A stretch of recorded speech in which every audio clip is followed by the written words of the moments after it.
I'm in it for the long run. I still ain't figured this out, man. She said she got the answers. I still ain't figured this out. He said he got the cues. I still ain't figured this out, man. Let's go. It's your homie Kill C Ray. Welcome back to another episode of the Crappy Awesome Podcast. Platformcollection.com is where you'll find everything that we do. Go there right now. We got shows on shows on shows galore and more to come. We're not even close to being finished, done creating what we're going to create by the end of the year. So go there if you want to support us. Make sure you support the artists we support, and that'll be enough for us. Or if you want to do that little bit of extra, go on over to platformcollection.com. You can buy some merch. That would be super dope. We got these dope I Take Hip Hop Personal merch items there. I think we just added like a record, like, you know, for people who like to go record shopping. Like the dude we have on the show today, he goes record shopping occasionally. I don't know if he still does. We'll ask him about that. But my homie DJ Root is going to be in with us in a few minutes. We just wanted to bring you up to speed really quick. If you guys are trying to catch us on our schedules of shows, remember that you can go over to platformcollection.com or at Platform Collection on Instagram. A lot of the shows we're rebroadcasting them on Instagram TV. So you can go there. But everything is also moving to YouTube with the introduction of 2Mex's new show. Please go there, check that out. 2Mex TV is an amazing show. I think we've really captured something. Trust me, I will tell you this. We have been trying to get 2Mex to do a show for since I met him, I guess. Actually, the show that he's doing right now is literally a show that we pitched him a long time ago when we first met him. That was originally what we wanted to do. So it's really dope to be doing that now with him. You can catch our links are over there as well. Thank you to all the 2Mex fans that are tuning in. That's super dope. You guys are awesome. But with no further ado, man, we're about to get into a life story right now. Some of it that I know, some of it that I don't know. I'm gonna get to the bottom of it all though. But my man DJ Root is in the house. What DJ up? Root, what's up, bro? First of all, just so we can have full transparency, you and I are how long have we been friends now? Do you remember? Shit. The beginnings of Hip Hop Weds is pretty much how we can trace it, right? Like a little before that. And we met like at BattleBot. A year, like prior to that. When I thought you were like a security guard, and I was super scared of you. I was the bodyguard. Yeah. Yeah. Yeah, we're gonna get into about people. A lot of people I'm finding out are scared to approach me. So I wonder why. I don't know. I have no idea. Especially if you get to know me. Especially if you get to know him. We're both wearing our Hip Hop Weds shirts. That's super dope. Shout out to Kali. That was not planned. That was not planned. Kali, that's real. That's real devotion. That's why we're residents for life. Yeah, I mean, it got the stickers. Oh, look at that! Too, you know? Oh my god, it's like a Hip Hop Weds commercial. But dude, so for people who don't know, DJ Root is a DJ, of course, and a producer, a performer, personality. He's been a guy who has been in the hip hop scene in San Diego from its early beginnings, dipping in and out of different eclectic signs of hip hop, right? Because you're one of those dudes who really supports all the elements. You're known in the b-boy community. Obviously, the MCs love you. You're currently Dre Cat and Cali the Dreamer's tour DJ. So, and you've been my DJ many times. You've DJed for the Fresh Date. The Fresh Date. You are also the Happiness of Pursuit Festival's official DJ, DJ Root. Yes.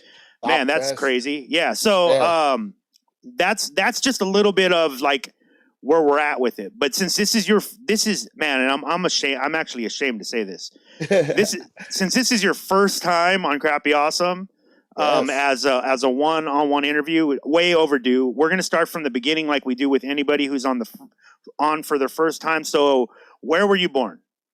I was born in Garden City, Michigan, on the outskirts of Detroit, pretty much. I was Okay. like, How long did you? How long were you there? oh man, I was in Michigan until I would bounce around, but I was in Michigan until I was like 14, and Okay. then I came out here. And then, okay, so at 14, what kind of kid were you at 14? Oof, mischievous, troubled, like Yeah. confused, just like all the things I'm not now, or I'm still am now, but I was a kid just trying to find himself. I went through a bunch of shit that we're gonna get into along the Yeah. way, Yeah. and 14 was those years where I had to start making like tough decisions and shit. So Yeah. So well, what was yeah, it like? What was the environment around you? Family situation, which is obviously a big part of your story. yes, Like you've been you're one of those people who has been able to create a family, be part of a yes. family, participate in family. Mhm. Is okay, so what was the family like at that point? What was the dynamic? So at that time, I'm the oldest of five. Like Yeah. I'm, I'm like, I have four other siblings. I'm the oldest. Grew up. We were poor. Like Yeah. I was reminiscing with my younger brother just a few days in preparation to this. Yeah. There was seven of us. My mom was a single mother. We lived with my grandmother. We all seven of us lived in a one bedroom apartment. Wait, so let's Like do the wait. Let's do the yeah, numbers. So yeah. seven. How many? Like break it down. Brothers, sisters, So aunts. What? How? so it was me.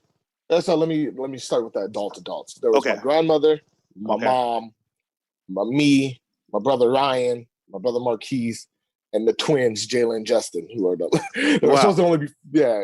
So we all lived in one bedroom apartment in a high rise in Detroit called the Brewster Projects. We had bounced around. My childhood, we always bounced around. We Yeah. never lived in any place too long. Never really made a bunch of friends growing up. The only people who like were friends were family because Uh we huh. ended up living with family a And lot, a are you the lot. oldest in the line of Yes, kids? You're the oldest. All boys. yeah, all boys and one girl. One girl. Okay. Yeah, Wow. one girl. She's tough as shit. Yeah. So yeah, like we bounced around a lot, lived with other family members, normally in places that weren't big enough to house five kids and their mom. What was Like I said, mom my doing? What was mom doing at that time? Like, was she? mom, like I said, mom was she was holding it down, trying to like work one job. I was taking care of the kids Yeah. because for the most part, a lot of people growing up, when you feel like a burden, Yeah. 100%. Like I'm the oldest kid. I'm getting the kids ready for school. I'm cooking them dinner. I'm like helping them do their homework while also taking care of the shit I had to do, which Right. is also like I didn't have a childhood for the most part. Right. Like at So 14, most kids are. I mean, let me see if I can remember. I think I was like playing.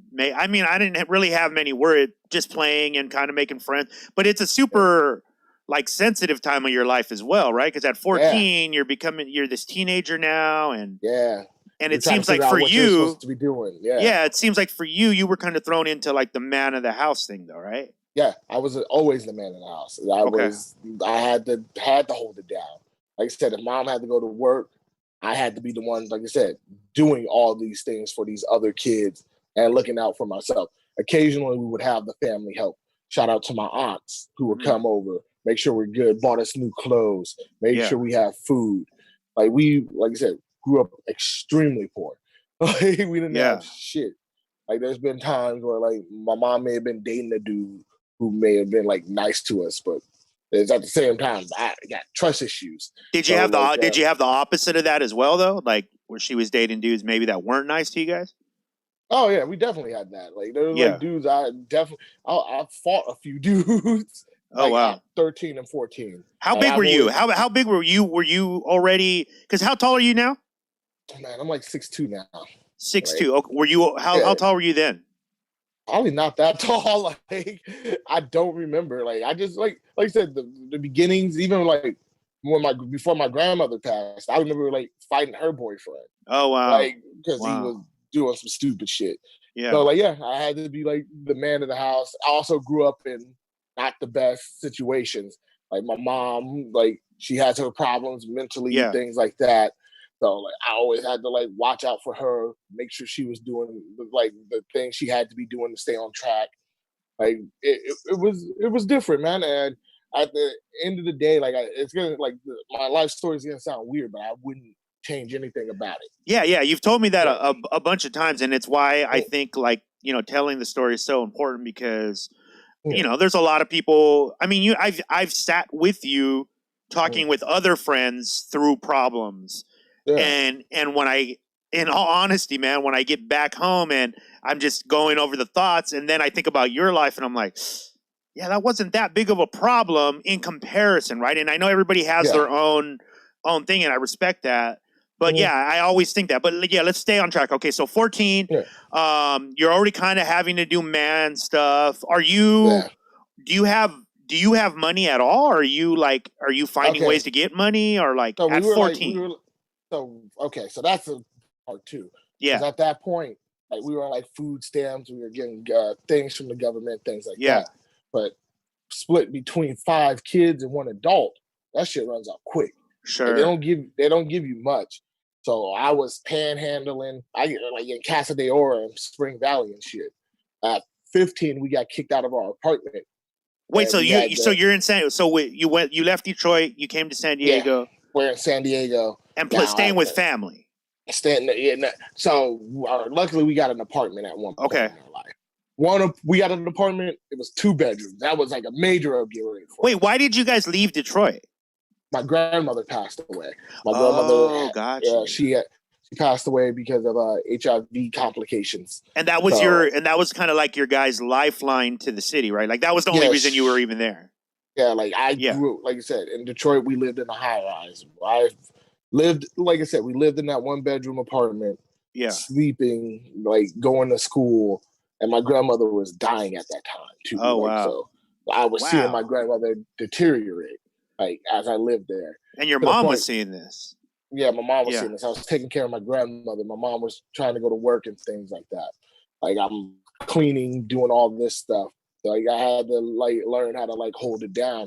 Yeah. So it was like you said, it was tough because my grandmother, like the one thing, like I was raised by a majority of women. Yeah. So like, which is weird because as the story goes on, you guys, you was raised by a majority of women, but like there's a bunch of shit like I still didn't like learn, but I learned how to cook, clean, do all this shit at an early age. Right. Out of necessity, pretty Yeah, much, though, right? out Because no one of else was going to do necessity. it. Yeah. No, nobody else was like coming to check on us. Like you said, in Michigan we had more family, things like that. Yeah. But everybody was Okay, on so their own. you get out to San Diego, and now obviously there's Yeah. there's a little less support, right? But there's still some support in the city Yeah. from Yes, we got like my family. And grandfather, uncles, and aunts out here. so you're going. So you're pretty much starting almost like your high school career in a new city. Mm-hmm. Are you even Yeah. going to school? Are you you go? I'm still going to school. And funny thing, at that time, I was excelling at school. Yeah. Um, And you're like I a had freshman, right? About 15 freshman? yeah, freshman. So, so you know what? I started so that's another thing in my story. Sure. We came out here. Me and my one of my other brothers came out, and we did a year of middle school out here just to see if we liked it. Yeah. Um, Because you had family out here. Yeah, we had. But it was probably also to get you out of the city so that there was less burden at home too, right? To send you. Yeah. So that was like, so we would come out here. We came out here for like 1 school year, and that's where my grandparents lived in Rancho Penasquitas, which is like a super culture shock as a kid coming from Detroit to California to go to Rancho Penasquitas, which is an upper like, middle class area. Yeah. To the point where we was like, yo, shit, we made it. And I was like, this is where I want to live.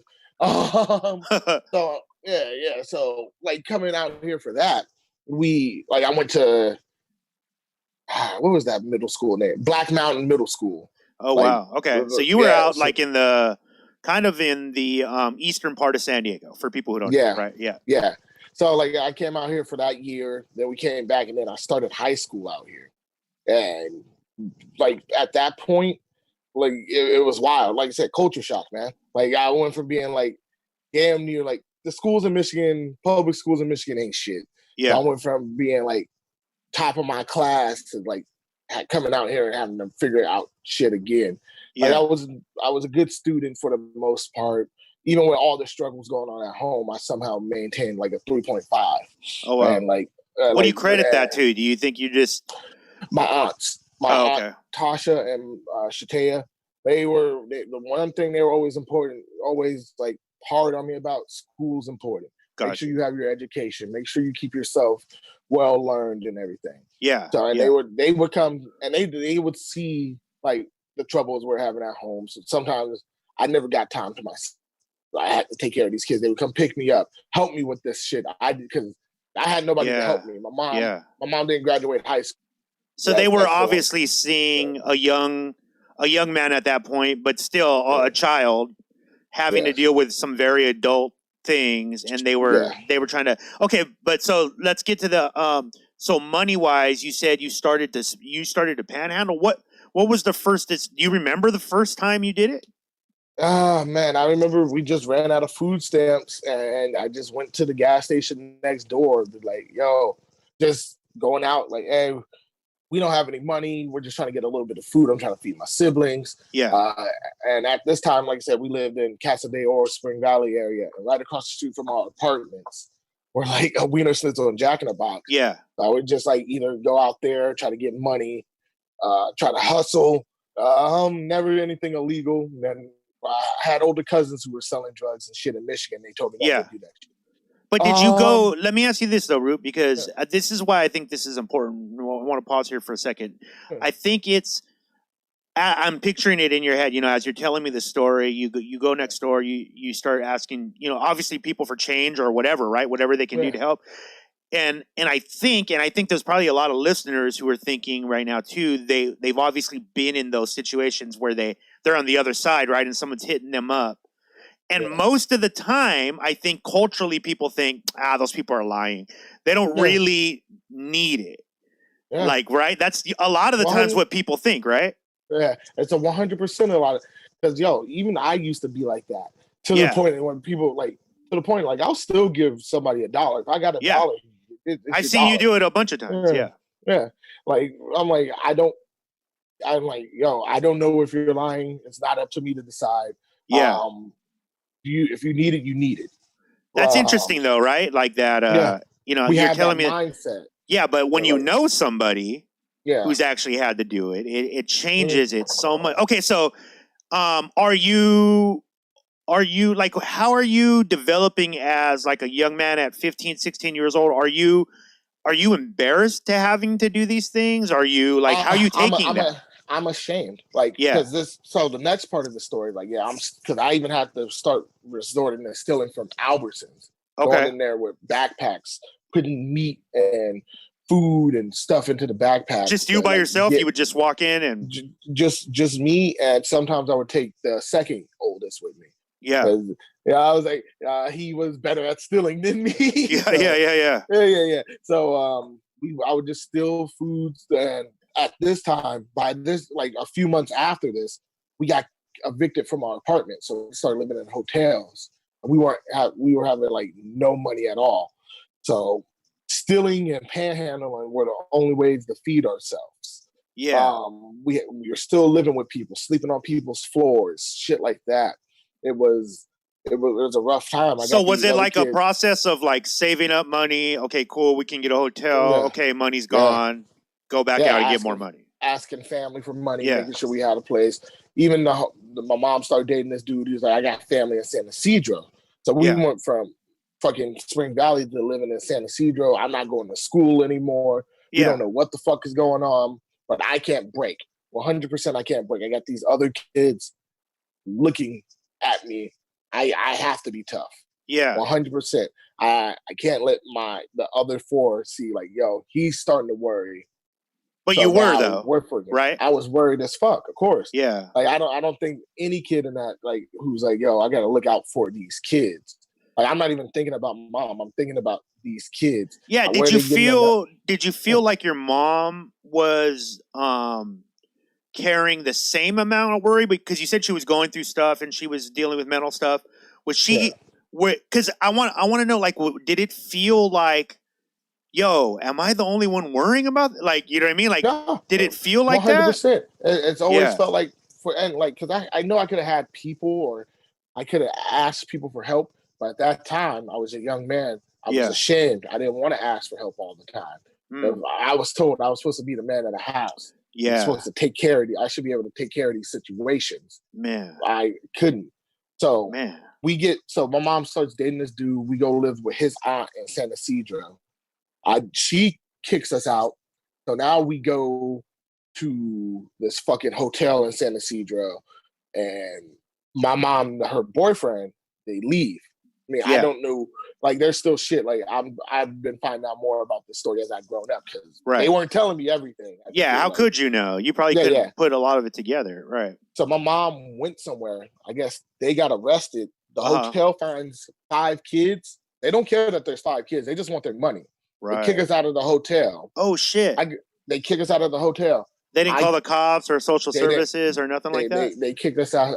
So, yeah, they just kicked us out. Wow. I grabbed all of our belongings, all of our stuff. There's a fucking park across the street. And we'll play at the park I come up with this plan. Like, I don't know any phone numbers at this time. Also, this is a warning. Kids, remember fucking phone numbers. Don't depend on your cell phones. Yeah. Because when that's gone, it's gone. Yeah, because we didn't have cell phones yet. So we're sleeping in this park. I'm like, okay, cool. We'll play during the day. Ryan, you're in charge while I go try to hustle up some money and some food. Yeah. You need to watch the kids at the park, and I'll be back. And you guys are like, I have no idea where mom's at. I have literally no idea. No idea at all.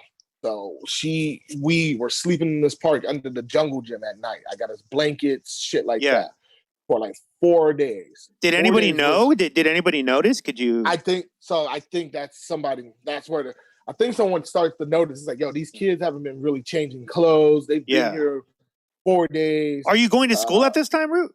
Not at all. That's just done now, right? There's no time. That's done at this point. No one's going to school. Nobody. Yeah. Not one person. Yeah. And the youngest you have under your care is how old? Okay, so we're at that time they had to be like 5. Holy shit, 5 or man. 6. So like Holy we're doing shit. that. Yeah. So I'm taking care of these kids. We're sleeping in this jungle gym. Like I'm trying making sure people stay the fuck away from us. Like I got us under these blankets. One night while sleeping in this park at San Ysidro, to the point I still get PTSD when I go to San Ysidro because I see the spot. Oh, like wow. I see the spot and I'm like, fuck that place. I'm like, and the cops find us. Yeah, they find us. They separate us at first, asking us questions. Like it's wild. Like they find us under this fucking jungle gym. They flash the light in our face. We're fucking afraid. We don't know what's going on. My first instinct is like, yo, get away from these kids. I'm like, I've always been a big brother. Like, like stay the fuck away from these kids. These kids are with me. We're good. Yeah, they want to make sure we weren't doing anything illegal or anything, and they take us to this police station in the cop car.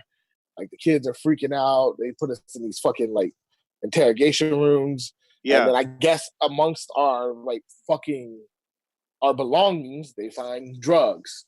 My mom and her boyfriend's drugs and shit. Oh wow! Like that you guys had, because you had everything with you guys, right? We had everything.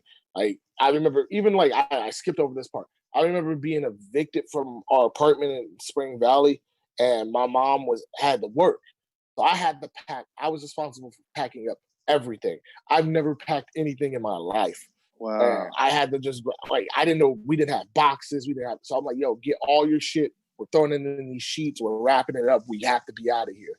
Let me ask you this real quick, just to interject. In situations like that, and situations where you were put in charge, was there a dialogue between you and your mom prior? Or is it like, hey, I'm gonna go to work, you got this, or was it just like, fuck, no one else is doing it, so I guess I got to do it? At that time, there was a dialogue. Yeah. That time there was. And I remember her being very pissed that I didn't have everything packed up. I'm like, yo, what the fuck? I don't know how to pack this shit up. Yeah.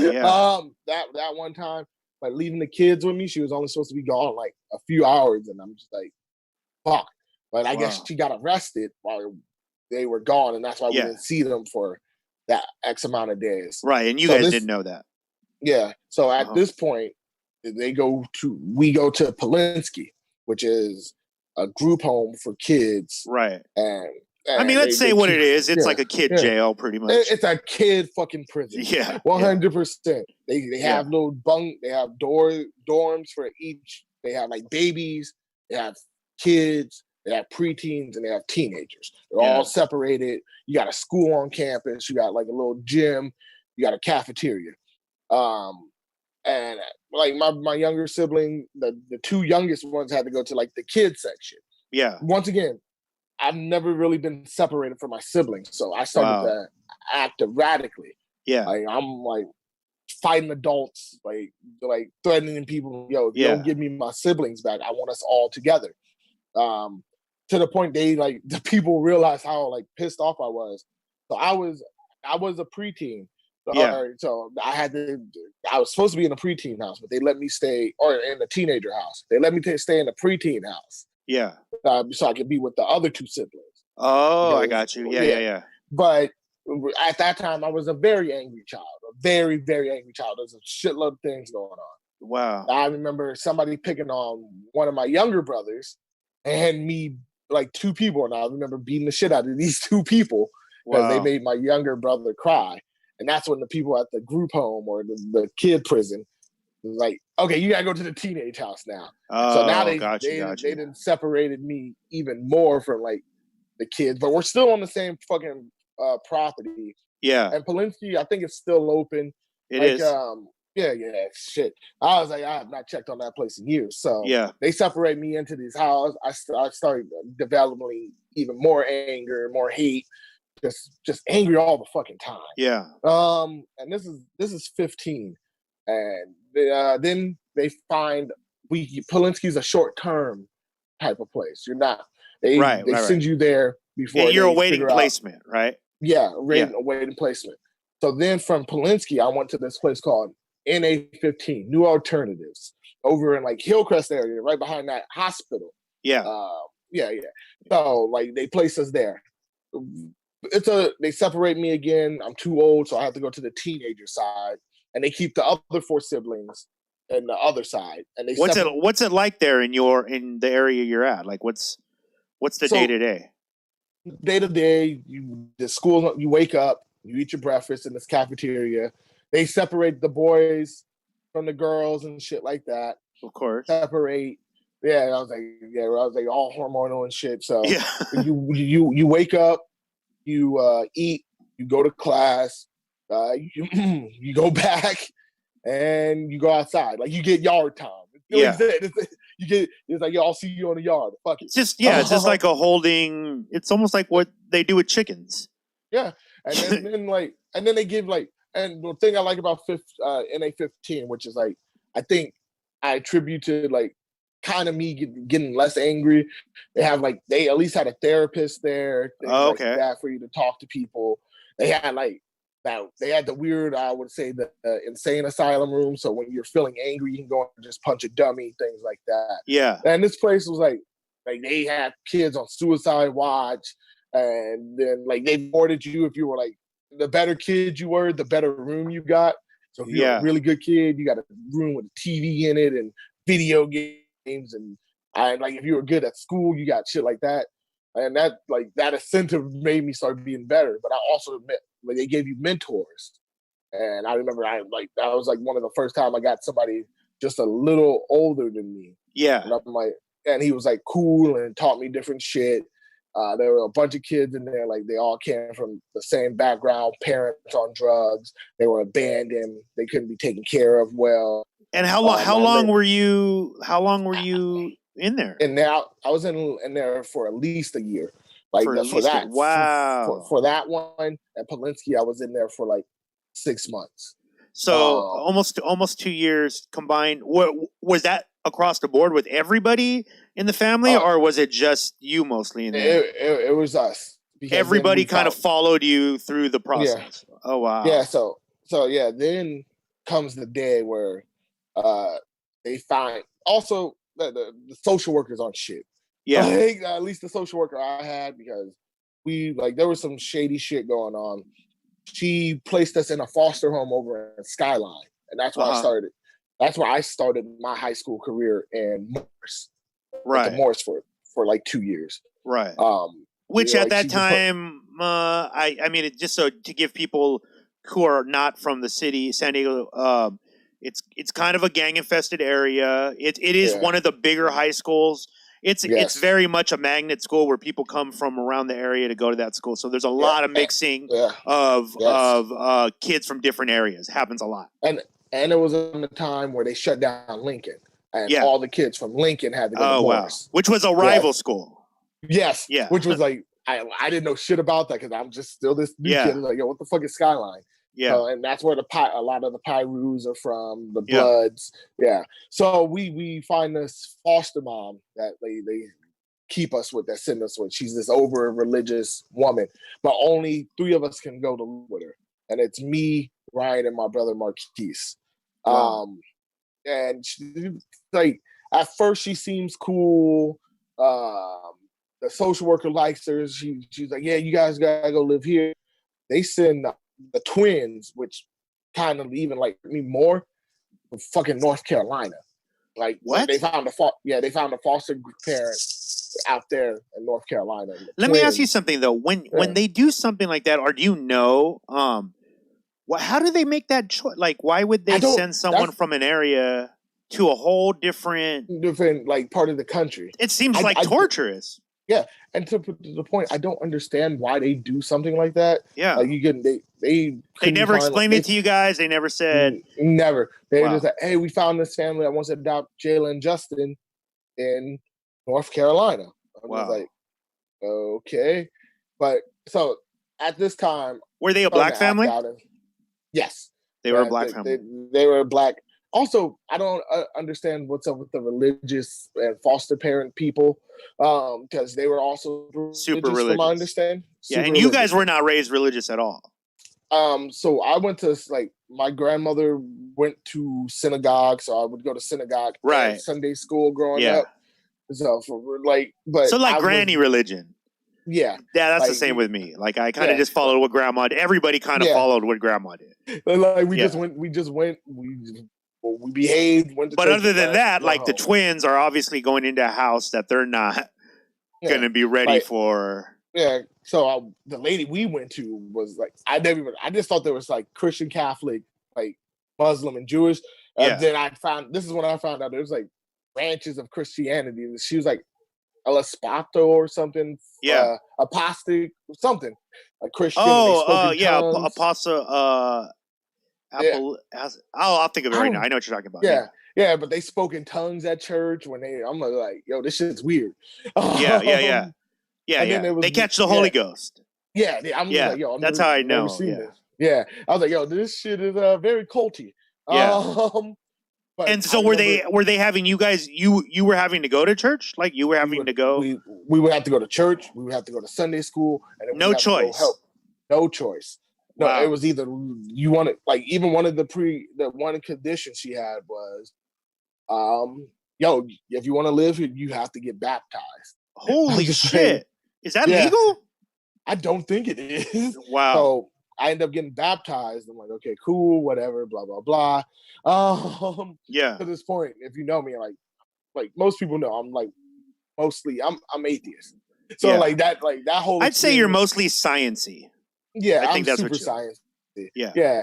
So but going into like a place where like my grandmother didn't make us go to church. I went to church because it was something she liked doing and it made her happy. These people were like, no, God's the only thing. And because of that, do you remember getting baptized? Yes. Yeah. Like I remember getting baptized at like some church in fucking damn, where is that place? What is it? La Mesa. There was a church in La Mesa. East of San Diego. Yep. Yes. So we got baptized there, me and my brother, and and my other brother at this time because there's only the three of us.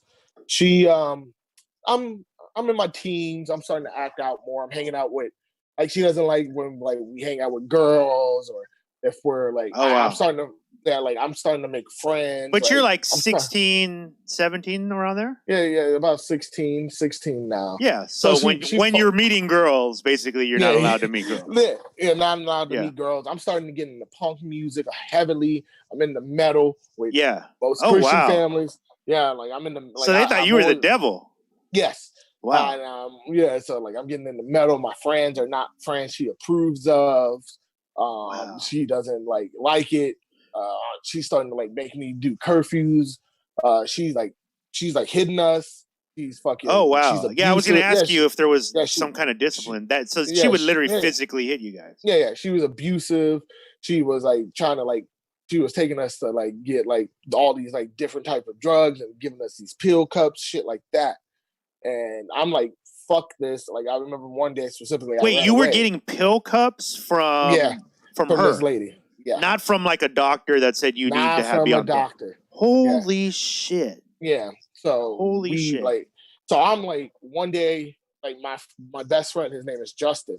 Yeah. He's like hearing all these stories. His mom and dad are hearing all these stories. They're starting to go to classes, become foster parents to adopt me and my brothers. Yeah. Like because they're like, no, this isn't right. Because they're aware that this is happening. Yeah, and they're like, they've talked to my social worker. I've talked to my social worker. I'm like calling back home to Michigan to talk to like my family. It was like, yo, I want to get out of here. So you're desperate. Yeah, and I'm like, and then it sucks because there's like, I run away one day. I go to my friend's Justin's house because I'm like, yo, I can't do this anymore. And I'm just like, I tell her, I was like, yeah, fuck this, blah blah blah. I leave.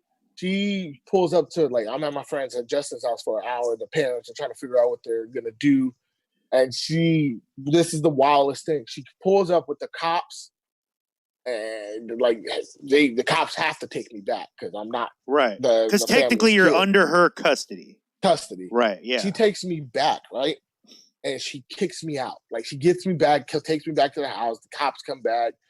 They talk to me like, yo, you're not coming back ever. You can't do that ever again, blah, blah, blah. I go to, and then after the cops leave, he makes me gather all my shit. She kicks me out. Wow. So she brought you home to kick you out. Like, you can't leave. I'm going to make you. Yeah, I'm going to make you leave. Wow. And then at the same time, how my brain works is like, I don't want to get my friends and parents in trouble. Let me ask you this though, really quick. Did she have 101 Dalmatians as well? Like, oh man, she seemed like. No, like, she was evil. She was evil as fuck. Wow. Like, yo, she was like to the point. I'm like, yo, man, you for a super Christian person, you are not what they talk about. That's weird, right? You are what they talk about in the Bible as far as like the demons go. Yeah. So like, she kicked me out, and I was so afraid that if I ever went back to my friend's house, she would call the cops on them and like try to like frame them and get them in trouble. Oh wow. So at this time in foster care, they're giving kids bus passes. I take the bus pass and I go to my favorite place in fucking San Diego. I love Mission Beach. I just love water. So for my fucking so I think I may have messed up. I'm 15. I'm living at Mission Beach because this is my sophomore year. Gotcha. I'm living at Mission Beach. I lived there the whole fucking school year, and I lived there for a year and some change. And I'm like changing clothes. I'm like saving up money at Mission Beach. At Mission Beach, I where? Like by Belmont Park. I'm sleeping next to Belmont Park. I'm taking which is like an amusement park in San Diego on the coast, much like Santa Monica Pier or Santa Cruz Pier. It's kind of like that. Yeah. So it's wild because I taught myself. I'm like, yo, I can take a shower here. Yeah. I can wash up. I had a little place where I could hide my clothes and my belongings. I had my backpack. I even made friends with some of the local beach bums. I was doing homework. They were like, I ended up becoming like a community kid over there with the homeless people. Wow. They're like, look, like to the point, like that's also why I'm very thankful for like, I don't judge anybody homeless because a lot of those people looked out for me too. So, and you were there for like a year, you say? I was there for a year. And I would like on Where's the weekends, rest of the siblings and everybody? Where's what's the other two siblings are at the mother's house, the foster mother's house. wow? So I'm still going there at night to visit them, like because I learned how to like take off her windows and go talk to my brothers. Oh shit! So I'm still seeing them, things like that. And nobody's attempted to contact you at this point, like nope. social search. Nobody. The social worker is only come to the school to check on me. Well, I'm at school, and like, so I'm like I told her. She's not asking you where you live. She is, but the mother, she doesn't give a fuck. The foster mother is like he couldn't be here, so I had to say it's finally like around time, like my friends Justin's parents, they started realizing because it's summer. At one point in summer, I just like no, it's winter break. Yeah, and I'm just like, hey, you guys okay if I stay like a week here? And they're like, yeah. And I finally like break down and tell them just because that you're sleeping on the beach. Yeah, I'm sleeping. And this is after a year of doing this. Yeah, like you and then they call my wow. Yeah, like dude, like and that's a big thing that played into it. I was stubborn and too embarrassed, especially I come from a place where like I didn't think people cared about me. So it was like and with everything going on, I'm like these people don't. I mean, how could you? How could you, bro? Like honestly, you're at no point of your story. Was there a thing where people stopped and seemed to like care that much to change your situation? And then even as a kid, even a teenager, I keep saying a kid, I realized people had their own life, and I never wanted to be a burden on anyone. So I never asked these people about these certain things. I didn't want to ask my aunts. I'm pretty sure they would have taken me in, but I was during the teenage years. Like I said, I was in some trouble too. I was like stealing and like treating like other people. I was acting out because, like I said, I thought nobody cared. I thought nobody cared, so I acted. I mean, at that point, let's be honest, dude. I mean, describing that person that you once were, if we're describing that person as a stranger, I mean, anyone hearing the story has to be going like, well, yeah. What would you be hoping for at this point? Like, doesn't seem like anything was coming down the road, right? It wasn't like, oh, you're going to get a scholarship to this high school or to this college, and you couldn't even. I mean, I'm assuming it was probably pretty hard to get around at some point, right? Yeah, it was bad, man. Like you said, it was bad. Like I said, and so you go to your friend's house. I'm sorry because we cut you off. You go to your friend's house, and you tell them, "Hey, can I stay there for a week?" They say, "Of course." And do they know? Do they have an inkling that maybe is he staying somewhere, or like what do they think? I think they like for the dad. The dad sat me down, Mr. Baker, and he was like, "Hey, are you okay?" And he was like, "And don't lie to me." Like he was stern. Like I've never like he was stern about it, and I'm just like. But you could tell he gave a shit. Yeah, he gave a shit, and I told him, and he's like, "Yo, this isn't right." So also, foster parents get paid for keeping kids. So this lady also it's a racket. Yeah. She didn't want to tell people I was gone because that cuts down her paper a little. Wow. How many people? I didn't ask you that. How many people were in the foster home with you? Oh my God! So it was me, my two brothers. Then she had her grandkids, which also kind of fucked us up because her grandkids, like she cared more about them than us. Course, she treated them better. Yeah. I'm sure they would play her against you guys and all that stuff, right? Yeah. Like, so whatever they said, they definitely got believed when like they were doing like stupid shit and nothing would happen to them. So like she played favorites and things like that, and like you said, man, it was wild. Okay, so your friend's dad talks to you. You're obviously feeling. I can only imagine. Correct me if I'm wrong, but I'm assuming as this guy who you probably but he's not your family. Is literally showing like some sort of care. Was it weird to you? Did you act out against it, or did you like? How did you take it? I didn't understand it. I 100% didn't understand it. I'm just like, what's he up to? Right? Yeah, like. Okay, I mean, most adults who aren't related to me kind of don't give a fuck, as I can see with this foster parent, Yeah. with this social worker, with the system that was created. Right. The So church. I mean, the church. The church didn't even care. Yeah, the church didn't care. So he called my grandfather, and my grandfather at this time, he was living in Rancho San Diego, which is like fancy El Cajon. Yeah.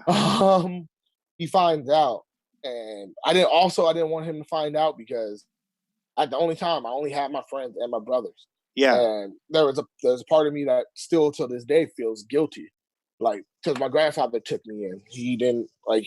They just, I guess, he made some agreement with the social worker where the foster mother still got money for me, but I would go live with him to finish my last 2 years of high school. Because I realistically, and she still got paid for that. She still got not paid. Your they weren't giving your grandfather money. They were what the fuck? Yeah, so like they, you know what? They gave him a little bit of money. Yeah. But I would go to school at my grandfather's house. So I started going to school at Valhalla. So I didn't want to tell him originally, because I didn't want to leave my school where all my friends were, where I got used to it. Because at this point, I had been going to Morris for 2 years. Yeah. That is the longest time I've ever gone to any school. Oh, wow. So you definitely didn't want to leave. I didn't want to leave. I'm like, no. I've never been anywhere out of school longer than bro. Wow. So so like, to me, that was a big milestone to me. Yeah. And you weren't trying to give that up for shit. Not for, and I'm like, yeah, this is the most normal. Like, even if I had, like, mother and that was horrible, the foster mother, at least I had like I had my friends at school. Yeah. My friends at school like kept me sane. Yeah. Like, they actually cared about me. Like you said, they showed, like I said, because I was a hip hop kid at the heart. But they showed me punk. They showed me like classic rock. They showed me like all this other shit like I never grew up listening to. They put me on more, like, they were wrestling fans like me. Like, I never met any, like, at this time, like, this was like the biggest semblance of family I've ever had. Right. Like, I had my cousins, but these are people outside of my family that like got me. They were into the same shit that I was into. Well, let me ask you this: Were you sold from the beginning? Were you like, "Yo, I'm down for this," or were you like, did it take you a while to kind of like trust it? Because obviously, up to that point, everybody kind of let you down at some point. Yeah, right? No, it was weird because I didn't trust it. Like, my homie Justin, he was like, "Yo, you want to come over to my house to play video games?" I was like, no one's ever invited me to their house to play video games. He was like, "Hey, we're having a birthday party. You want to come over?" But like, even like, yeah, they did stuff. He's like, "Hey, man, I got a pair of shoes I don't wear anymore. You want these?" I'm like, "The fuck?" Yeah. So like, yeah, he's like, "Hey, man, I got you a birthday present." Ooh, like I said, little things like that. And so you say your grandfather steps in. Yeah.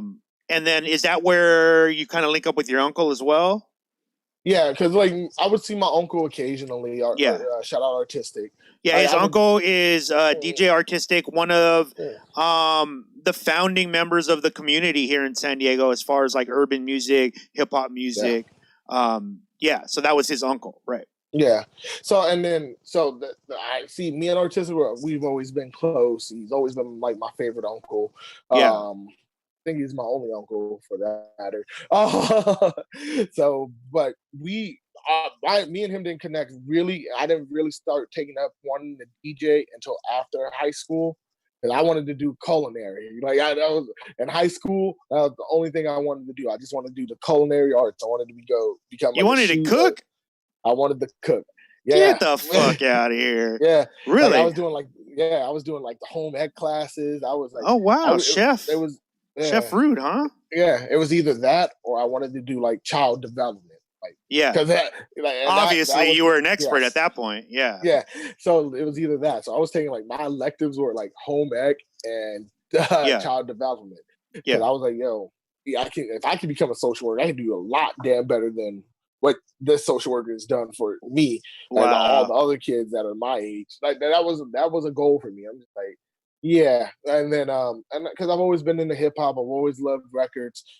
Some of my first hip hop experience was I wish Earl was here. This is his favorite story. But back in Detroit, I was probably around 7, 8. Me and this kid got into a fight. Yeah. I won, obviously, and he got juiced. He had a Walkman, and it had the fucking Tougher Than Leather Run DMC tape in it, and I blasted it for so long. And that's how you kind of discovered hip hop. Yeah, and I'm like, yo, I love whatever this sound is. You need to find that guy, bro. You need to find that guy, give him back his shit, and maybe like $100 and be like, yo, thank you. I'm the DJ at Thought Fest now. Yeah.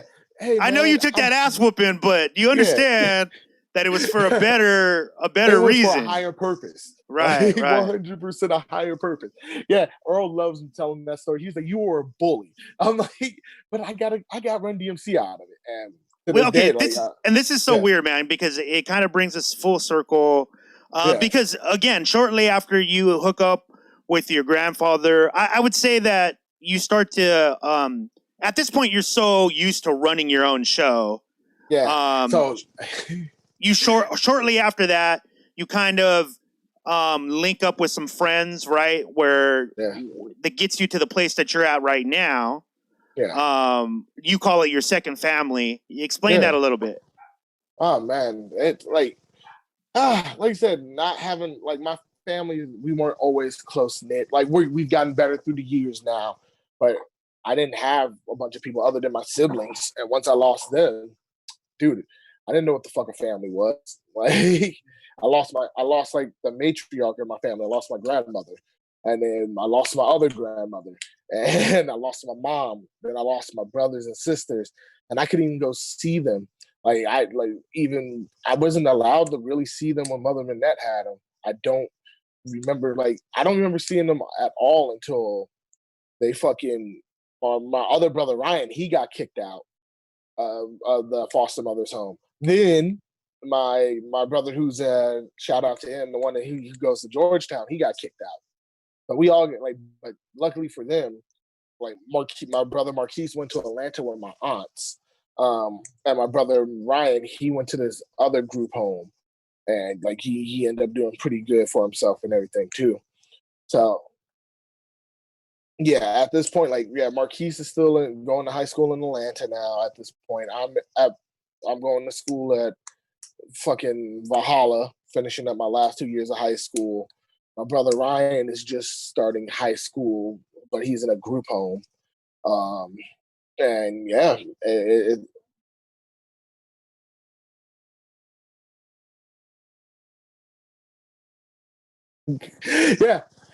yeah. That's that. No. Yeah.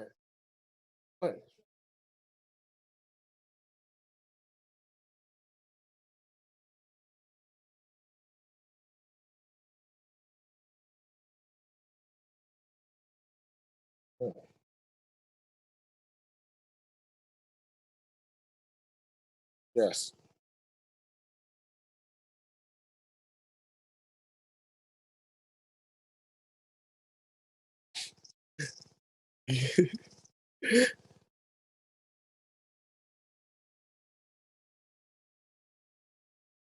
Yeah.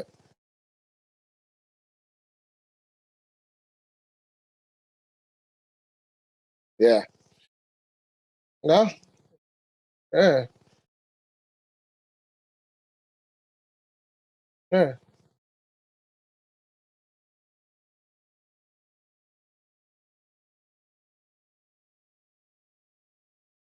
Yeah. No. Well, yeah, because I could have let everything in my past turn me into a bitter, hateful person. And I'm not gonna lie, it was close to doing that shit. I also during around that time I found out from they're doing therapy and different shit that I suffered from severe depression disorder. Man, that shit, for me, to the point, put it to a point, until I was 18, I didn't believe that shit. I was like, man, everybody gets depressed, especially as a black man and in America. We don't take, for the longest time, we didn't take mental illness seriously. Uh, and it was stigmatism in it, and it's this shit now, like I said, I'm positive because I'm not gonna let anything affect the way I think. I do shit for me, and I treat people how I've always wanted to be treated. Right. Like, Right. like that's the shit. Like, I wish I had somebody like me when I was growing up. Like, and I come from a family of tough love. My grandfather, he's always been tough on me. Yeah. Him did. We never had the best of relationships. He was tough. I didn't get it. I like, to the point, me and him, we're cool now, but growing up, shit, man. He told me, like, when I told him, like, originally, I was like, yo, I want to be a DJ. He's like, no, you need to go into the military. Oh wow. I'm like, yeah. He didn't want me doing the music thing. I remember him specifically not wanting me doing the music thing. Also, my grandfather has been in the music industry. Yeah. So he knew. He knew. Yeah. He knew the things, and he was like, yo, no, you need something stable. You come from this unstable background. And 100%, I get where he's coming from now. Yeah. At the time he was telling me, I'm like, yo, he doesn't love me. He doesn't support my dreams. He doesn't. But that's not what he just is like, yo, with everything that you've been through, you need something that's just there, something stable. Yeah. It'll be good for you. Even like, because point is, back to the high school, so like the 2 years of Valhalla, like, I met some more of my best friends that I'm now, like, I just realized this the other day. I think I posted it on Facebook. The friends I met at Morris, I've been friends with them 15 years this year. Wow. And the friends from Valhalla, I've been friends with them 13 years. Yeah. Like, and I've never once, as a kid, if you would have told 16-year-old DeAndre, man, these are going to be your friends for the next 15 years of your life, I was like, you're fucking dumb. No way. Like, right. you don't get attachments like that. That's not something you're gonna get at all. So, and I've been lucky to have these people, because their families have accepted me. They love me. Like I said, I've learned a lot from them, and they've learned a lot from me, because my best friend, he doesn't come from where I come from. And he, like, so they hear, like, my life story, and it's like, oh wow, I didn't think about it this way. Yeah, like, I think it's like I said. I mean, just within your story, one, we heard, I think people kind of are forced to listen to this. If they're listening to it, they're forced to take in the idea that, oh shit, people that are homeless, there's not a story that connects them straight across the board. There's many different reasons, and again, the next time somebody asks you for help, maybe not go straight to your mind like, yo, they don't really need that help. They need, they're just asking. Now you know someone. Now I want them to have heard someone that they know, that they follow, that they're aware of, who has gone through those kind of situations, and it wasn't what we all think. It was really somebody who actually really did need help. And you're a testament also not only to, like, your own perseverance, but it's dope. And you give this up a lot. I know you do. It's a testament to just people, like, that there's good people still that are willing to help people just to help.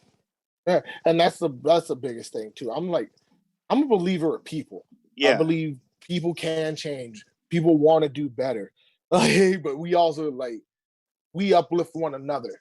Yeah. There's a lot of other times where it's like, nah, fuck that fool.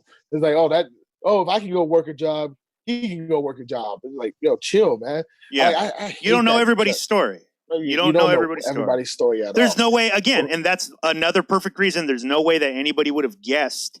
If we said, yo, tell me what do you think DJ Root's life was growing up, the person that they get now, it would be really hard for people to go like, this fool almost died in the streets. You know what I mean? Like, that'd be really hard they'd probably be going, oh, he's probably super positive. He had a good family upbringing. He painted on Sundays. You know what I mean? Like, but obviously none of that shit was real. You had to persevere through a lot. Wait, tell people, I know we're running up against the hour right now. We got Drake Hat coming up soon. But tell people about, so guys, this is the first time Root's on. He's going to be on again, I promise you. Yeah. I'm going to have him on a bunch of times. But I wanted you guys to hear this early story. Like I said, he's DJ'd for the Fresh State. He's the official DJ at the Happiness of Pursuit Festival. He DJs for Drake Hat and Cali the Dreamer. And pretty much all the famous rappers that he has DJ'd at some point for them. But but I want people to know what you have musically coming up. I know you're in your bag right now. Yeah. What can people at least look forward to coming up later in the year or maybe next year? I'm gonna finally drop this beat tape I've been talking about for like the last since quarantine started. Yeah. It's a homage to my hometown, the greatest basketball team to me, the Detroit Bad Boys. And so if you ever ask me, Oh shit, man! We lost all our LA listeners right now. I don't know what. Oh, yeah. I just saw the stats just drop. They was like, oh, goodbye. All our Chicago listeners are gone too. They're all gone. Weird.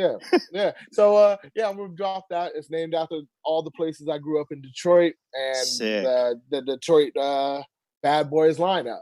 And when is that? When can we expect it? Is it in the works? Like, what are you hoping for? I am shooting for Okay.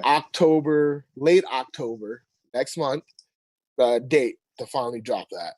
I've been reworking it, and I'm finally done. So it's right around the corner. It. Okay, yes. Well then there it is right there, guys. So the next time Root comes in, he's going to be promoting his new record, and then we can just talk music because, bro, we didn't even get.